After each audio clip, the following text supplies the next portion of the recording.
Scottland FC, the newly promoted Premier Soccer League side, officially unveiling 12 players yesterday, including 5 from champions Simba Bora, as they continue their shopping spree ahead of the debut season in the Premier Soccer League. So Taimo Machope, Vasily Kawe, Tichawana Chipunza, Mtokozi Msebe and Talbot Shumba. So they're all among the key players for Simba Bora last season as they won their maiden PSL title. They've all followed the head coach Tundrandi Raya in making the switch from Shamva to Scotland.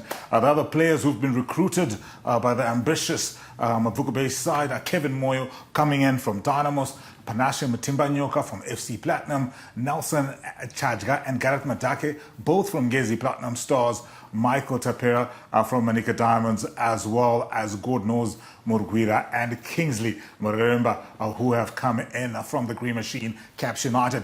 The club had already secured the signatures of star players Kama Billiot and Walter Msona, as well as unheralded young forward Nathan Mutasa, bringing to 15 so far the number of players the club had signed ahead of their maiden season in the Premier Soccer League. We were joking off air, Chief, and we were saying, this could either be a Chan squad for Zimbabwe or it could be a fantasy football side. But I was thinking of something else as well. You know what?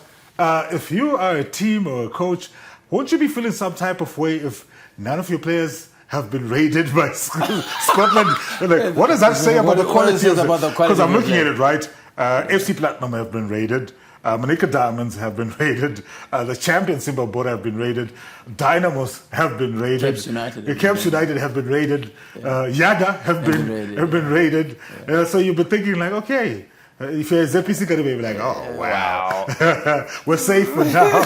But it's fascinating. I think I've got mixed feelings about this. Is it fascinating? Yes, really? Let me unpack it. Okay. Because I have mixed feelings about this because it seems like we have created our own bubble here in Zimbabwe in terms of what happens globally with the transfer market because of these short-term contracts that we see. We seem to have a culture where the focus is on those huge sign-on fees and a year contract. So it's no surprise that you'll see at the end of each season massive movements like this, especially with this privately owned teams where, there doesn't seem to be too much long-term thinking yet. So we saw it last season, Simba Bora, after fighting relegation in their debut season, they decided, you know what, we're going to buy 10 players. And we're going to go for shopping. And they went shopping and it paid off. This time they've released 13, we're talking about it shortly, but they're back in the market. Yeah, they're back in the market. And I think there's certain teams which I would want it, Chief, to then inspire maybe the more stable teams, like the corporate back teams, whether it's the mining teams like your FC Platinum, Ngezi Platinum Stars, your Manika Diamonds, or even the likes of ZPC Kariba, the ones that are backed by corporates, to take maybe a more long-term approach. And I'll tell you why. To say, instead of just, going the way that the Scotlands and the Simbas are going, why don't we then say, if we're signing a young player and we think, he's going to be a vital cog for us, let's give him a 3-year contract so that when Simba Bora come in next season or whoever wants to buy 13 players, either they can't if they're not willing to pay the back, but then we sort of cultivate a transfer market, because then imagine the money that Simba Bora, for example, would have made from Scotland if, all those players had been on long-term contracts. Yeah, but most of their contracts were expiring anyway. Yeah, that's what I'm saying. So I'm saying, like, imagine if these players were on long-term contracts, the money then that could circulate, because right now it feels like it's a bubble of those money teams.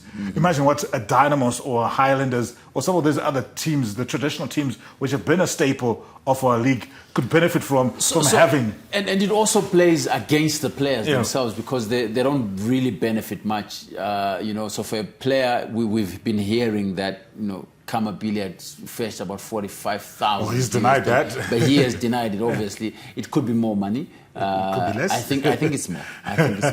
But being more there, it's now just about him and his manager, how they're managing this transfer. But for other players who are probably not as elite as Kama at the moment, they are probably getting $5,000, $6,000, $7,000, and that's it.